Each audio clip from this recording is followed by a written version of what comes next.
Vamos a meditar en esta mañana en la palabra de nuestro Dios.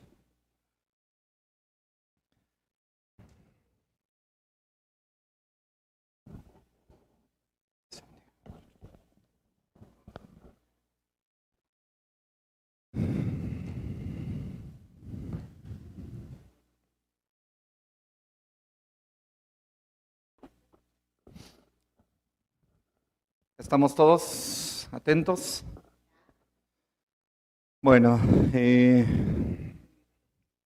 si bien es cierto que cuando uno está de enamorado, ¿se acuerdan sus tiempos de enamorado?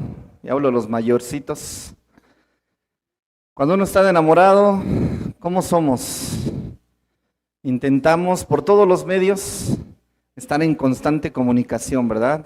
Antes de la era de los celulares, siempre era una carta, ¿no?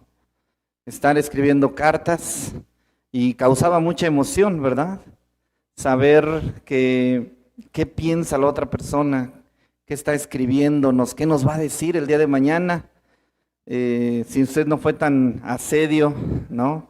Si usted fue más sano que un servidor en los tiempos de la mocedad, escribir una carta a diario era un martirio a veces, ¿no? Ya no sabes qué escribir, se acaban las ideas, ¿no? Ya mejor le platicas el día y, ¿qué crees? Alguien se aventó en el metro y se mató, ¿no? Porque los hombres somos muy drásticos, ¿verdad? Los hombres somos muy drásticos, platicamos únicamente cuando algo ocurrió, ¿no? Cuando algo drástico así ocurrió, y no somos como las mujeres que nos platican de, oye, fui al mercado y ¿qué crees? Y ya empieza ahí el hilo de media a desprenderse, ¿verdad? Pero siempre tratamos de estar en constante comunicación, siempre tratamos de querer saber más de la persona, querer saber un poquito más de detalles, ¿verdad? Nos asombramos e inclusive nos enojamos cuando esta persona amada cuenta algo que yo no sabía, ¿no? Y lo cuenta en un grupo de amigos, lo cuenta en la iglesia, lo cuenta ante alguien más y yo no lo sabía, ¿no? Y diciendo, bueno, ¿y eso cuándo me lo ibas a contar? ¿Eso cuándo me lo contaste? ¿No? Es que estaba a punto de, ¿no? Entonces, creo que este tipo de cuestiones que al final del día nos hacen a nosotros, ¿no? Querer entrar en este punto de conocimiento, de querer saber más y más y más. El tema de esta mañana tiene que ver con el dilema de la oración. Este dilema de la oración en el cual nosotros a veces como cristianos encontramos un cierto dejo de extrañeza y de preguntas, ¿no? ¿Por qué debo de orar cuando ya Dios ha establecido y Él ya sabe lo que va a pasar? Permítame un momento.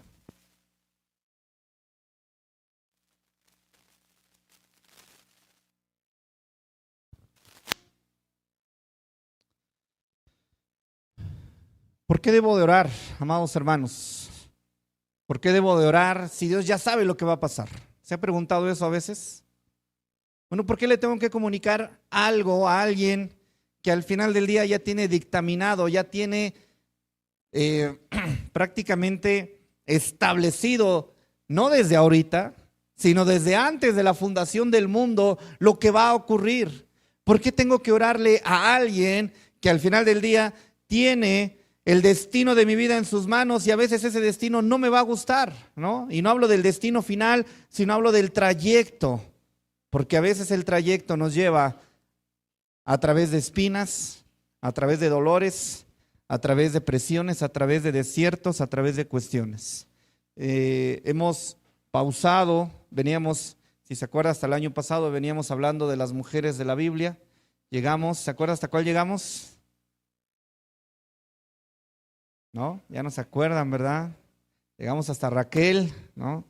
Entonces, quisimos pausar por un momento esta serie y esta predicación del día de hoy entra en materia por sucesos que han ocurrido los últimos meses, justamente en el tenor de Dios tiene la última palabra. Pero eso no quita el punto de que debemos de orar. Acompáñeme a Romanos capítulo 15. Y este va a ser nuestro parteaguas. Vamos a escudriñar, si Dios y el tiempo así nos lo permiten, estos 4 versículos. Romanos capítulo 15, versículos 30 al 33. Antes de darle lectura, déjeme ponerle en contexto. Pablo estaba siendo perseguido. No era extraño para él, ¿verdad?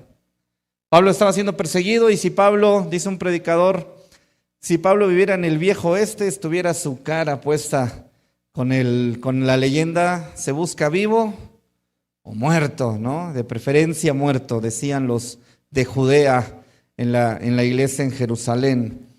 Entonces, en Jerusalén no era bien visto y no me refiero a la iglesia cristiana, sino me refiero a los de cepa, a los de su propio linaje benjaminita, aquellos fariseos que siempre estaban tras de él y estaban queriendo perseguirle, acusándole, apedreándole y un montón de cosas más que Pablo estaba sufriendo. Pablo está no en la cúspide de su ministerio, sino ya está por terminar su ministerio. Cuando él escribe la carta a los romanos, si nosotros vemos, está en primer orden. Recuerden que las cartas de Pablo no están puestas en orden en el cual la fecha se escribió. Las cartas de Pablo están puestas en el orden de los que tienen más capítulos a los que tienen menos capítulos, ¿no? En ese orden están escritas o puestas en la Biblia, puestas aquí en nuestro libro, las cartas del apóstol Pablo. Pablo está sufriendo persecución, Pablo está anhelando. Pablo había juntado por todas las iglesias de Acacia, de Macedonia, todas las iglesias que estaban ahí, había recolectado una ofrenda. ¿Por qué? Porque la iglesia de Jerusalén lo necesitaba. Pero había ciertas personas, ciertos sectores que prácticamente estaban en contra de lo que Pablo estaba haciendo. Y también iban a hacer todo lo que estuviera a su alcance para que los planes de Pablo se truncaran. Entonces Pablo había recolectado una ofrenda y pensaba enviársela a la iglesia en Jerusalén, pero había personas que podían estorbar esta ofrenda y no era una ofrenda menor. Recuerden que había hecho su viaje misionero, ya está por terminar su ministerio, entonces había recolectado una cantidad considerable. ¿Por qué la iglesia en Jerusalén? Recuerden ustedes que cuando Esteban es apedreado, empieza la persecución y la iglesia en Jerusalén deja de ser el centro de operaciones de los apóstoles y se trasladan más al norte de nuestro mapa, en Antioquía. Ahora Antioquía se vuelve la sede y el despegue de los 3 viajes misioneros de Pablo. Entonces la iglesia en Jerusalén obviamente tenía que apagarse. Y era natural y era parte del ministerio. Entonces Pablo está en este constante ruego, ¿no? Entonces nosotros encontramos aquí en el verso 30, Pablo les empieza a decir, les dice: hermanos, les ruego, por favor, les ruego.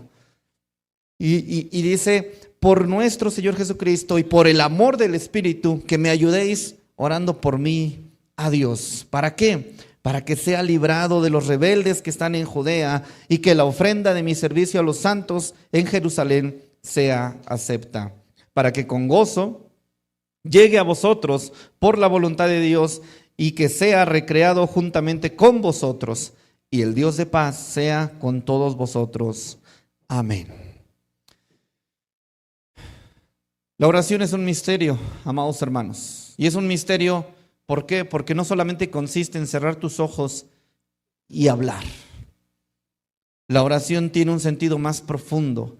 La oración tiene un sentido de conexión. Así como cuando tú tenías esa conexión con tu cónyuge, cuando eran novios, y al paso de los años, inclusive, tú puedes saber, inclusive si levanta la ceja derecha, ¿qué significa? Y si levanta la ceja izquierda, significa otra cosa muy distinta, ¿no? Si levanta las 2 cejas, entonces ya estás en un problema, ¿verdad? Entonces, tú sabes bien a través de esa intimidad y a través de esa conexión qué sucede y qué pasa después de conocer a una persona íntimamente. Y no me refiero solamente a la parte sexual, sino en todos los aspectos en la cual tú conoces a una persona. Entonces, La oración es un misterio de la vida cristiana, pero inclusive la misma Biblia nos llama a orar. Y más allá de que lo busquen, aquí va a quedar grabado, la primera carta a los Tesalonicenses 5:17 nos dice: orad sin cesar. Tienes que orar sin cesar. Pero al mismo tiempo la oración encuentra este misterio porque nos dice la Biblia que Dios tiene el control de todas las cosas. Entonces, y esto lo dice en Isaías, un pasaje muy hermoso que él dice: yo hago lo que quiero con todo lo que he hecho. En Isaías 46, 9 y 10, yo hago lo que quiero. Entonces, si Dios ya sabe lo que necesitamos, ¿por qué le pedimos? ¿No? Usted cuando tiene hijos y los ve y dicen: sé lo que necesita, ¿no? ¿Por qué? Porque sus zapatos ya, ¿no? Ya sus pies raspan el suelo, ya la suela ya se acabó. Entonces, sin afán que nuestro hijo nos lo diga, sabemos que nuestro hijo necesita zapatos. Pero el sentido de la oración es algo más profundo. Es un sentido de dependencia, es un sentido de necesidad. Entonces, ¿por qué oramos? Y la pregunta es: ¿tiene nuestra oración un impacto real en el plan soberano de Dios? ¿Se ha preguntado eso? ¿Su oración tiene un impacto real en el plan soberano de Dios? Y si decimos que sí, ¿por qué no oramos más? Y si decimos que no, bueno, entonces ¿por qué no oramos? Entonces, este dilema de la oración está reflejado en estos versículos que acabamos de leer. Si Pablo, siendo Pablo un hombre de oración, porque en la mayoría de sus cartas Pablo siempre está diciendo: estoy orando por ustedes, estoy orando por ustedes. Aún de los Gálatas insensatos también oraba por ellos. Entonces, Pablo, siendo este hombre de oración, hace un ruego a los creyentes. ¿Y qué le dice a los creyentes? Verso 30, les ruego. Les ruego. Ahora, esta palabra griega, amados hermanos, es traducida en algo agonizante. Entonces, el significado literal le está pidiendo a la iglesia en Roma: agonicemos juntos. No solamente oremos, agonicemos juntos. ¿Sabe lo que es agonizar? ¿Sí sabe lo que es agonizar? Bueno, el sentido realmente de la palabra agonizar no es cuando ya está literalmente colgando los tenis, ¿no? Entregando el armamento, o como usted lo quiera llamar. La palabra agonizar, ¿no? Uno de los discípulos de Sócrates le pide: enséñame, maestro. Y se lo lleva a la orilla del mar y diciendo: ¿qué quieres? Y el discípulo, el aspirante a discípulo, le dice: quiero que tú me enseñes. ¿Realmente lo deseas tanto?, le dice Sócrates. Y le diciendo: sí, lo deseo tanto.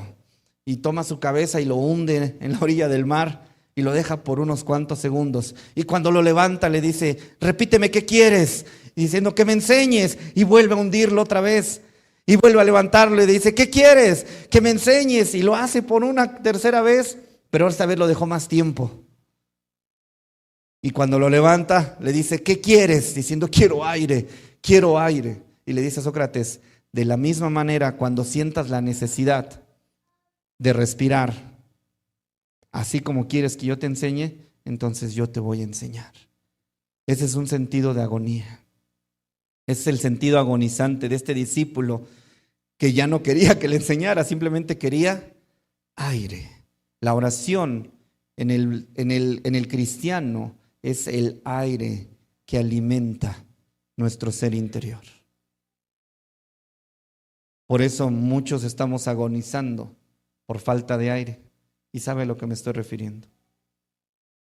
Estamos agonizando, iglesias agonizan porque les hace falta aire, porque les hace falta orar, les hace falta ir directamente a la fuente del oxígeno espiritual y pedir más aire.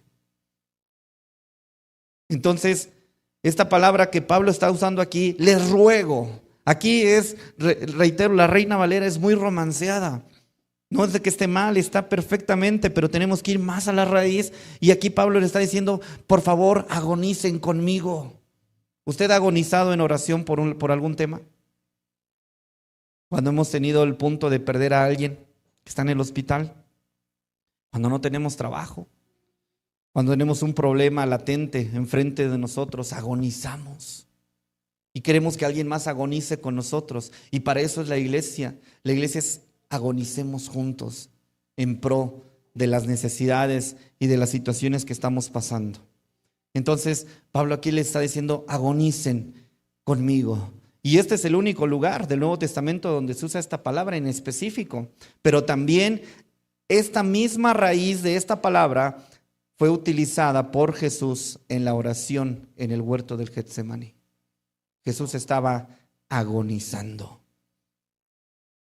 Pero también este ruego fue cuando fue y les dijo a sus discípulos, oren conmigo, agonicen conmigo. ¿Y qué hicieron los discípulos? Se durmieron, ¿verdad? Como a veces nos pasa en el culto vespertino después de comer, ¿verdad? ¿No? Entonces, cuando alguien nos pide oren por nosotros, ¿qué es lo que hacemos? Se nos olvida. O a veces no oramos tan fervientemente, a veces no agonizamos con él. Nuestro pastor nos lo dice incansablemente, ¿verdad? Oren por mí, oren por mi familia, oren por mí, oren por mi familia. Guillermo Carey, el padre de las misiones, tuvo entre sus filas a 4 personajes, a 4 amigos, entre uno de ellos Andrew, ay, no, se me fue el otro nombre, perdón, Guillermo Carey, sí, y Farel. Guillermo Carey, siendo el padre de las misiones, les hizo jurar a estos 4 personajes antes de partir a la India, a empezar el viaje misionero, diciendo, por favor, oren por mí. Y Farel, tiempo después, cuando Carey ya murió, Farel dijo lo siguiente: Carey bajaría a la mina, pero los 4 de nosotros juramos que no soltaríamos las sogas mientras él estuviera bajando a ese lugar. Todos cumplieron su pacto. Estos 4 personajes que le juraron a Guillermo Carey estar orando por él incansablemente, constantemente, él hace esta alegoría. Carey nos pidió que mientras él bajara a la mina, nosotros no soltaríamos la cuerda. Y a veces cuando alguien nos pide orar, nosotros soltamos la cuerda. ¿Qué significa? Que hemos dejado de orar, que hemos dejado de pedir, que hemos dejado de ayudarle, que hemos dejado de sostener la cuerda en los momentos que más nos necesita. Bueno, quiero ver algunos tópicos con ustedes. Primeramente, la oración es un privilegio, pero también es una necesidad. Y esto parte del verso 30. La oración es un privilegio, pero también es una necesidad. Por eso Pablo les dice, por favor, agonicen conmigo, hermanos, por nuestro Señor Jesucristo y por el amor del Espíritu. ¿Que qué? Que me ayudéis, orando por mí a Dios. Volvemos a la pregunta, ¿no?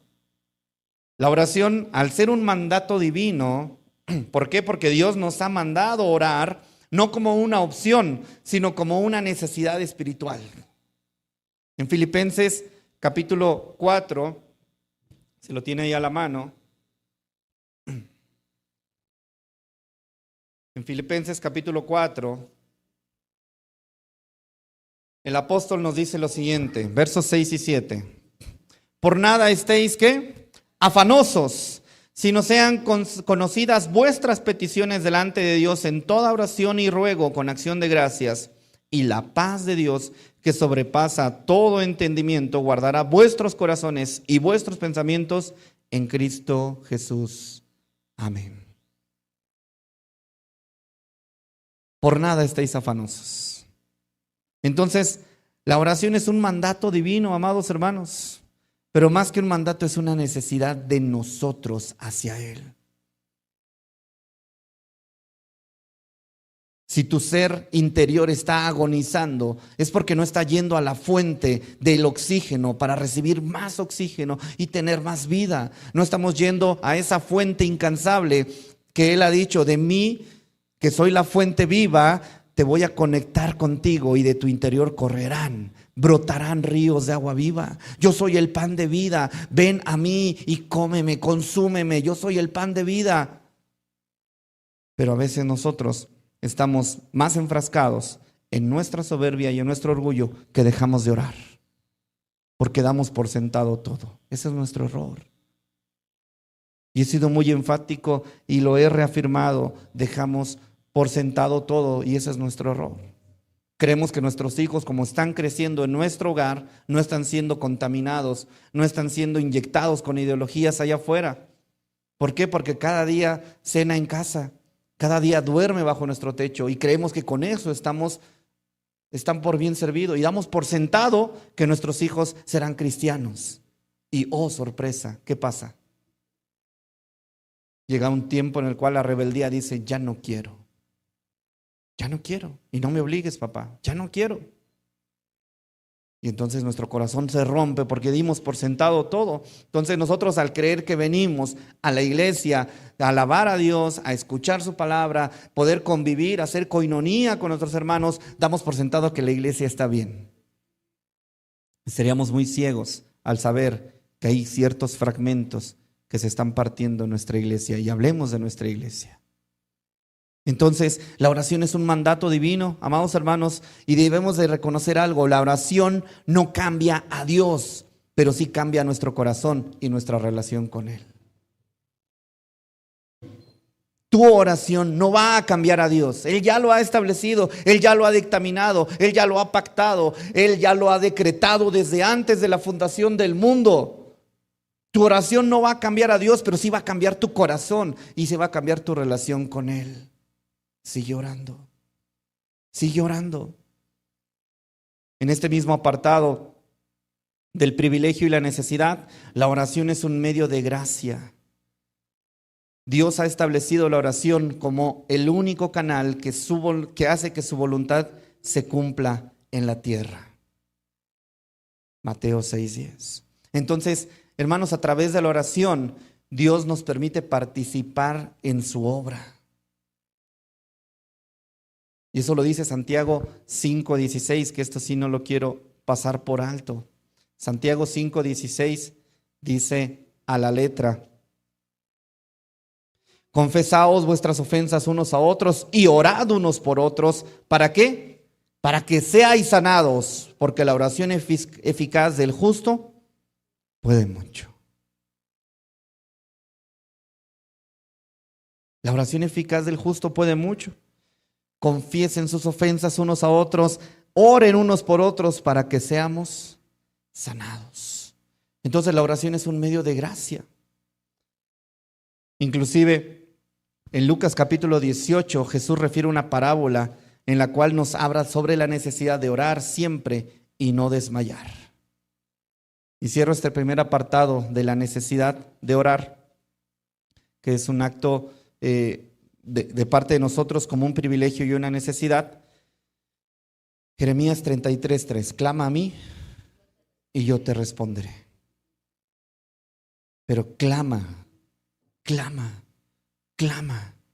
¿Cuándo debes de clamar? Todo el tiempo. Vas en el transporte y tú dices, bueno, ¿qué van a estar diciendo? Que digan lo que quieran. Pero al mismo tiempo puedes ir hablando. Puedes ir hablando con Dios: Señor, no entiendo esto, no entiendo aquello, estoy pasando este problema con esta situación, está ocurriendo esto en casa, en el trabajo, con los vecinos, están ocurriendo estas cuestiones que me sacan de quicio, y puedes empezar a hablar todo lo que tienes. Y aquí entramos a un segundo tópico. Ya hablamos del privilegio y de la necesidad. Ahora quiero hablar sobre la tensión entre la soberanía de Dios y la responsabilidad del hombre, justamente en la oración. Y este es uno de los dilemas que ha dividido muchas iglesias. La soberanía de Dios en el punto de la elección y la responsabilidad del hombre de decir, yo escogí a Dios, ¿no? Entonces, este siempre ha sido un dilema, uno de los más profundos en la vida cristiana, pero justamente esto refleja claramente el tema de la oración. Como ya lo dijimos, si Dios ya ha decretado lo que va a suceder, ¿por qué oramos? Y si nuestra oración es necesaria para que Dios actúe, ¿cómo sigue siendo soberano? Es un dilema, ¿verdad? Si Él ya lo ha decretado, ¿para qué orar? Y si realmente nuestra oración es necesaria para que Él actúe, entonces ¿cómo sigue siendo soberano? Es un dilema. Es un dilema solo en nuestra mente. Pablo le está rogando a los creyentes, verso 31 de Romanos 15, donde estamos en nuestro pasaje medular. ¿Para qué? ¿Para qué Pablo estaba orando? Para que sea librado de los rebeldes que están en Judea. Y segundo punto, para que la ofrenda pueda llegar a quienes, a los santos en Jerusalén. Pablo está orando por dos cosas muy simples, pero al mismo tiempo muy profundas. ¿Que Pablo no tenía fe? ¿Pablo no podía orar? Aquel que vio en el tercer cielo a él mismo resucitado, a él mismo ya en ese día glorioso, del cual no le fue permitido hablar demasiado. Simplemente dijo, no puedo hablarles, no puedo decirles, me está ahí prohibido, pero solo una cosa les puedo decir, en este hombre carnal no me puedo gloriar, pero en ese hombre, hablando de sí mismo en tercera persona, ya glorificado, ya resucitado, ya en ese día, en ese hombre me gloriaré. ¿Que Pablo no tenía fe? ¿Por qué estaba pidiendo oraciones? ¿Por qué estaba pidiendo ayuda a los hermanos? Entonces, ciertamente, en este punto de la soberanía de Dios en la oración, la Biblia es muy clara en que Dios es absolutamente soberano, que Él tiene un plan perfecto que no puede ser frustrado ni alterado por nosotros los seres humanos. Cada molécula, cada átomo que hay en este universo está gobernado soberanamente por Dios. ¿Lo cree así? Entonces, ¿por qué te preocupas? ¿Por qué te agobias? ¿Por qué te quejas? ¿Por qué maldices en ocasiones? Dios gobierna todas las cosas. La centralidad de Isaías 46, 9 y 10 es: yo anuncio el fin desde el principio, mi consejo permanecerá y haré todo lo que quiero. Bendito sea el Dios soberano de nuestra salvación. Salmo 115, 3 dice: nuestro Dios está en los cielos, todo lo que quiso, ha hecho. Qué bueno es confiar en un Dios de este calibre, ¿verdad? Bueno, entonces Dios ya conoce el futuro.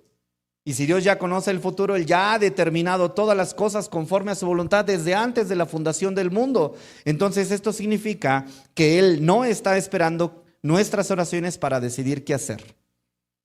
Estamos hablando de la soberanía de Dios.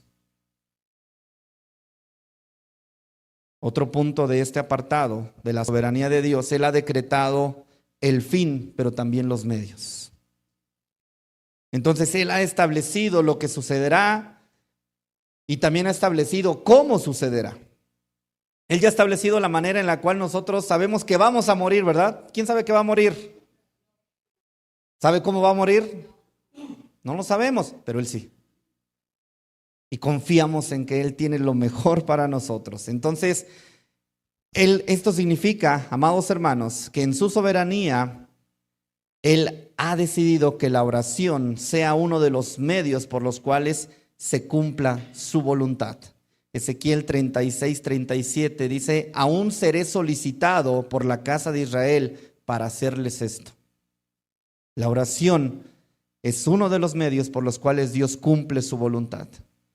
En el Nuevo Testamento, Mateo 9:38, Jesús dijo: rogad pues al Señor de la mies que envíe obreros a su mies. Rueguen, por favor, rueguen, agonicen. Entonces, hermanos, aunque Dios ya ha determinado qué hará, Él ordena a sus hijos orar para que estas cosas sucedan. Y reitero, esto es un dilema, pero en nuestra mente, no en la de Dios. En la de Dios no es un dilema. Entonces, la oración no es un intento por cambiar la mente de Dios, sino es un medio por la cual Él lleva a cabo su voluntad en la tierra. ¿Lo cree así? Martín Lutero decía: mi oración no es para cambiar los planes de Dios, mi oración es para descansar en su voluntad. ¿Estás satisfecho con lo que Dios te ha dado? ¿Cómo te ha dado? con lo que te ha dado? ¿Estás satisfecho? ¿O nuestro corazón ambicioso quiere más? Quiere más, quiere más. Entonces, ahora entra la responsabilidad del hombre. Aunque Dios es soberano, Él nos llama a orar. Y la Biblia nos presenta un sinfín de ejemplos claros de personas de oración, ¿no? De personas que estuvieron orando y vieron su respuesta a Dios. Hay oraciones que nacieron desde la amargura, ¿verdad? Como el caso de Noemí. Ya no me llamen Noemí, ya no me llamen esta dulzura de mi nombre. Ahora llámenme Mara, porque en grande agonía, en grande aflicción me ha puesto el Todopoderoso. Otra oración que partió desde la amargura, Ana, ¿se acuerda? Ese cántico de Samuel 2. Ese cántico en el cual nace de una amargura, pero aún a pesar de eso Dios responde. Porque Él está pidiendo, ora, ora, ora. No te canses de orar, no te canses de pedir. Entonces, Santiago 5:16 dice, la oración eficaz del justo puede mucho. En Éxodo 32, 11 al 14, sabemos que Moisés intercede y Dios cambia de parecer. Ahora, hermano, usted me acaba de decir que Dios no cambia de parecer, ¿no? Porque Dios no es hombre para que mienta, ni hijo de hombre para que se arrepienta.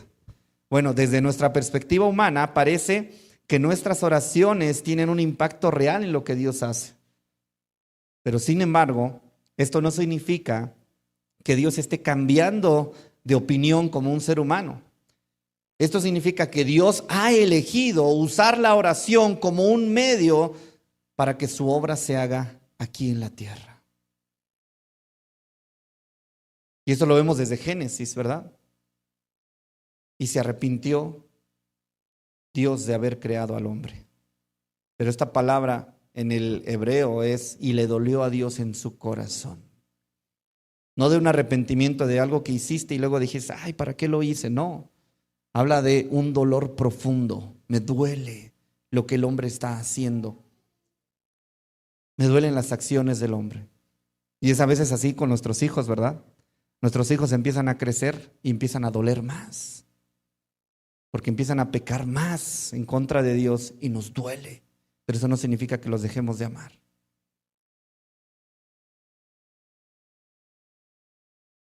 Hermanos, Dios responde a la oración. Y es algo que nosotros en nuestra responsabilidad humana tenemos que tener claro. Él está constantemente pidiéndonos, no dejes de orar. Ora sin cesar. Pero también la oración nos transforma a nosotros. Entonces, no solo oramos para ver cambios en nuestras circunstancias, sino también oramos para alinearnos a la voluntad de Dios. Y Filipenses 4:6 nos dice que la oración trae paz a nuestros corazones, incluso antes de que veamos la respuesta. ¿Ha sentido esto? Cuando usted está orando por una necesidad y posiblemente Dios se tardó días, semanas, meses, años en ver esa respuesta, pero su corazón ya tenía paz. ¿Por qué? ¿Por qué lo ha dicho así? ¿Cómo le llama Pablo a este Dios en el verso 33? Y el Dios de paz. Y el Dios de paz. Entonces, en nuestra voluntad humana, en nuestra responsabilidad humana, la falta de oración puede limitar bendiciones. ¿Dejaste de orar? Tú eres quien limitaste las bendiciones. Santiago 4:2, no tenéis porque no pedís. No tenemos porque no pedimos, amada iglesia. Y Lucas, en esta parábola de la viuda persistente, Lucas capítulo 18, tenemos a una viuda que está duro y dale, duro y dale, con un juez que no era justo. Jesús relata a un juez que era injusto, ¿no? Como la mayoría de muchos gobernantes que están en Latinoamérica, ¿verdad? Nosotros estamos en la gloria en comparación con otros. Su hermano Junior luego nos dice, estamos realmente sufriendo, hablando de su natal Nicaragua, sufriendo realmente. Bueno, Jesús nos relata un personaje que es injusto, Pero estuvo una viuda, duro y dale, duro y dale, duro y dale. ¿Hasta cuándo? Hasta que el juez dijo, le voy a hacer justicia, no porque yo sea justo, sino porque ya me colmó la paciencia. Y Jesús dice, si este juez injusto le responde a una viuda que está duro y dale, ¿cuánto más a aquel que es un juez justo? Al Dios que tú y yo adoramos, ese Dios que es justo. Entonces, Dios no nos da cosas simplemente porque las necesitamos, sino nos las da porque las pedimos. Entonces, esto no contradice su soberanía, sino que resalta nuestra responsabilidad en buscarlo en oración. Búscalo en oración incansablemente.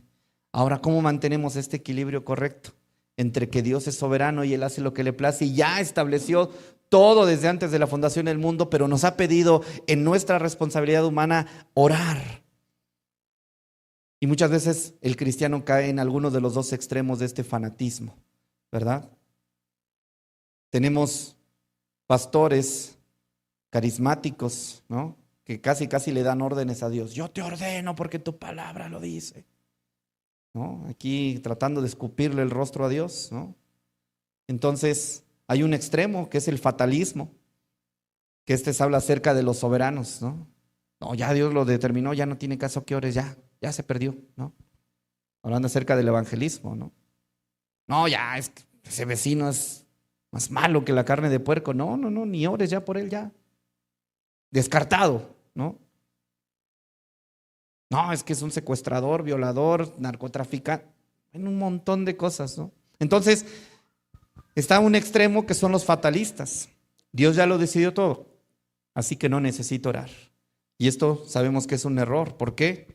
Porque estos fatalistas ignoran los mandatos bíblicos de orar y buscar a Dios.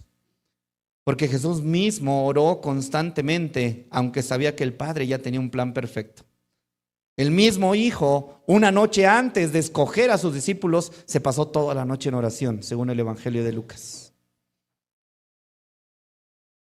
Él, ya sabiendo que tenía que ir a la cruz, en el Getsemaní le dice: Padre, si es tu voluntad, yo quisiera no ir, no quisiera probar esto, pero que no se haga mi voluntad, sino la tuya. El mismo Hijo de Dios, el Dios encarnado, diciéndole: yo no quisiera pasar por este cáliz, no quisiera probarlo. Él hablaba en su humanidad, pero diciendo: que no se haga mi voluntad, sino la tuya. El otro extremismo, que tiene que ver con el humanismo: todo depende de mi oración, así que debo de orar lo suficiente para que Dios haga algo. Y eso también es peligroso, ¿verdad? ¿Por qué? Porque pone el poder en las manos del hombre y no en el de Dios. Porque la oración, debemos de entender que no manipula a Dios ni lo obliga a actuar, sino que nos hace alinearnos a su voluntad. Entonces, ¿cuál es el equilibrio correcto? Debemos orar con confianza para descansar en la soberanía de Dios. Debemos orar fervientemente creyendo que Dios responde y Él escucha nuestra oración. Pero también debemos confiar en que Dios hará lo mejor en su tiempo y a su manera. Él hará lo mejor en su tiempo y a su manera, amados hermanos. Confíen en ello. Confíen en ello. Un ejemplo práctico de este tema de la soberanía de Dios y la responsabilidad del hombre en la oración. George Mueller, un misionero. Este hombre vivió de los años 1805 a 1898 y fue un gran hombre de fe, pero también fue un gran hombre de oración. Él dirigió muchos orfanatos en Inglaterra sin siquiera pedir una sola libra esterlina, que es la moneda de allá, ¿no? Sin pedir un solo peso, sin pedir una sola moneda a nadie, solamente confiando en la provisión de Dios. Esta historia de George Mueller en uno de sus orfanatos rompe el corazón de cualquiera. Dice que en una ocasión los niños del orfanato estaban listos para desayunar, pero ¿qué creen? No había comida. ¿Qué hizo George Mueller? Müller les dijo: siéntense a la mesa y pónganse a orar y vamos a dar gracias a Dios por los alimentos. Y George Müller se pone a orar con estos pequeños. Están en el orfanato orando, diciendo: Señor, te damos gracias por los alimentos.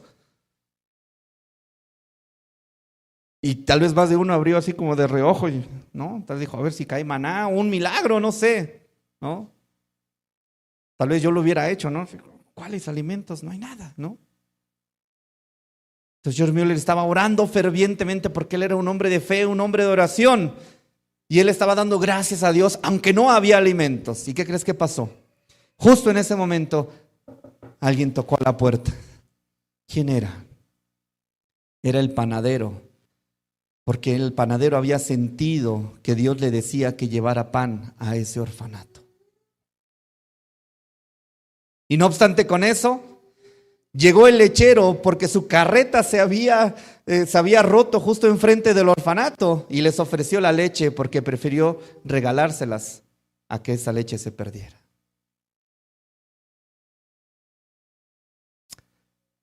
Müller entendía la soberanía de Dios, pero también sabía que su responsabilidad era orar.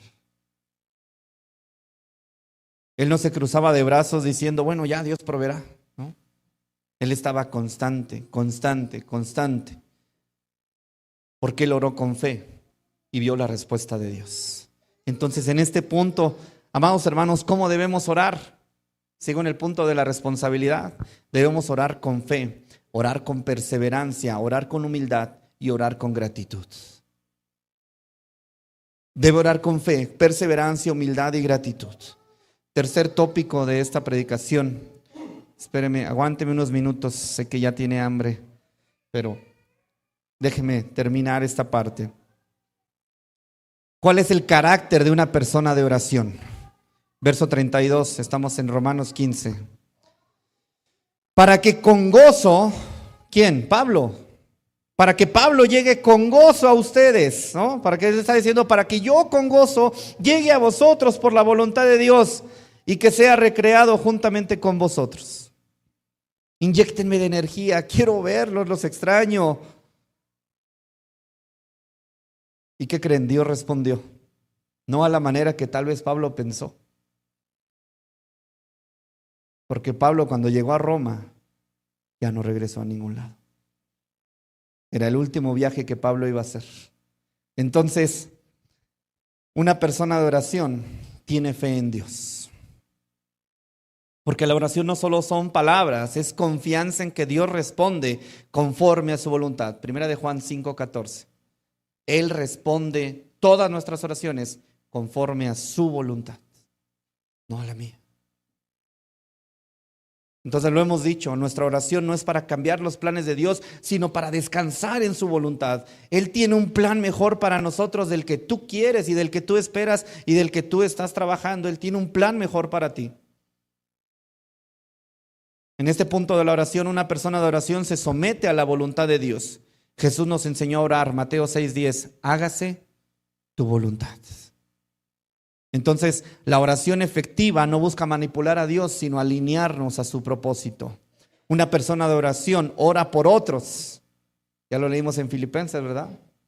Orar unos por otros. Pablo no solo oraba por sí mismo, sino que pedía una oración e intercedía también por otros, según Efesios 6:18. Oren unos por otros. Entonces, Job 42:10 dice: y Jehová quitó la aflicción de Job. ¿Cuándo? ¿Cuándo quitó Jehová la aflicción de Job? Cuando él hubo orado por sus amigos. Aquellos que en el capítulo 16 les llamó consoladores molestos, ¿se acuerdan? Ustedes eran mis mejores amigos hasta que comenzaron a hablar, dijo Job. Jehová quitó la aflicción de Job hasta que él hubo orado por sus amigos. Y Pablo dice en la primera carta a Timoteo capítulo 2 verso 1: exhorto ante todo a que se hagan rogativas y oraciones. Y por último, cuarto tópico de esta predicación, tenemos que orar siempre. Tenemos que orar siempre. Verso 33. Y la paz de Dios, sea con todos vosotros. Pablo llega a Roma, pero posiblemente el viaje era muy costoso, ¿verdad? No era lo mismo que viajar a Grecia, que viajar a Macedonia, no era lo mismo que hacer el viaje misionero. Pablo tenía que viajar a Roma y la ofrenda que él había juntado ya la iba a mandar a Jerusalén. Entonces el viaje a Roma era costoso, y ¿qué creen? A Pablo no le costó un solo peso. Y no solo conforme con eso, el viaje era largo y era peligroso por aquellos ladrones, aquellos que robaban a los demás barcos. Pablo iba custodiado por un séquito de soldados romanos. Posiblemente Pablo no fue como él pensaba, pero fue a Roma. Y los planes de Dios se cumplieron, no conforme Pablo tal vez pensó o imaginó en algún punto, sino como Dios ya lo había determinado. Porque estando en Roma le escribe a Timoteo diciendo: ya estoy por ser sacrificado. Ya no veré más tu rostro. Ya estoy por terminar mi carrera. Entonces, aquí quiero terminar con este punto, amados hermanos. El Dios de paz sea con cada uno de nosotros. Pablo concluye con una bendición, mostrando que la oración trae paz en el corazón del creyente. La oración no es solo para emergencias, amados hermanos, sino la oración es una constante comunión con Dios. Pero vean a Pablo, cómo su concepto de Dios, ¿en qué concepto tenía a Dios Pablo? Verso 5 de este mismo capítulo, verso 5 de este mismo capítulo. ¿Cómo ve a Dios Pablo? El Dios de la paciencia y de la consolación. Así ve a Dios. El Dios de la paciencia y de la consolación os dé entre vosotros un mismo sentir. Verso 13. Y el Dios de esperanza os llene de todo gozo y paz. Y culmina este capítulo, verso 33. Y el Dios de paz. ¿Cómo veía Pablo a Dios? El Dios de la paciencia, el Dios de la consolación, el Dios de la esperanza y el Dios de paz. Eso es lo que provoca en nosotros la oración, amados hermanos. Eso es lo que va a provocar en ti esta oración. Entonces, en este punto de la necesidad de orar siempre, la oración debe de ser en todo tiempo. Y la oración debe de ser una práctica diaria, no solamente en momentos de crisis, según Colosenses 4:2. Segundo, persevera en la oración. Muchas oraciones no son respondidas porque los creyentes desisten antes de tiempo.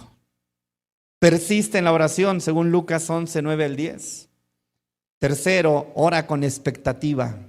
Dios responde en su tiempo y nos lo da de la mejor manera. No a nuestro tiempo, a su tiempo.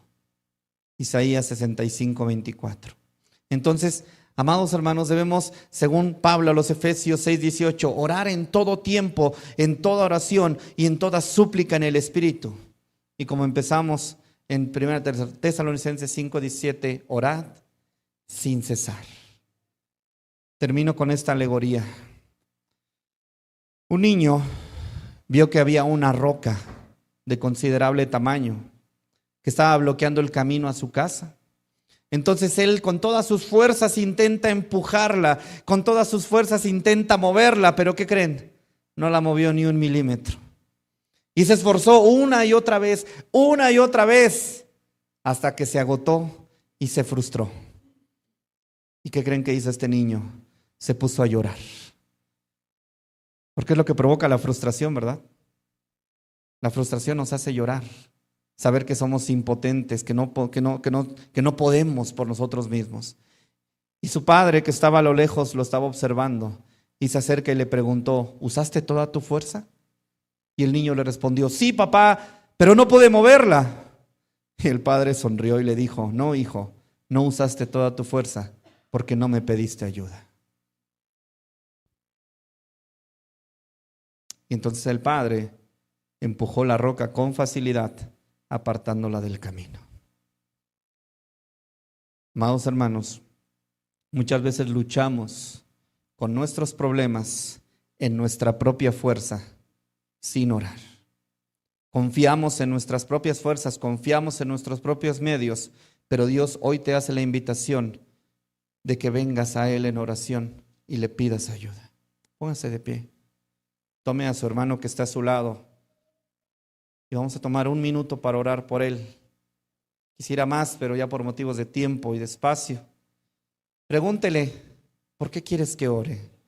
¿Qué te hace falta? Que nadie esté solo. Busquen a alguien. Busquen a alguien.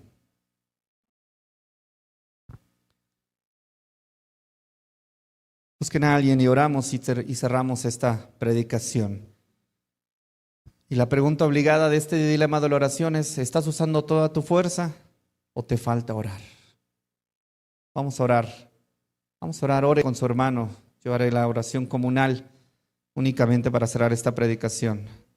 Pregúntele, ¿qué necesitas? ¿Qué te duele? ¿Qué te afecta? ¿Qué te hace falta? ¿Cómo te ayudo? Bendito Padre,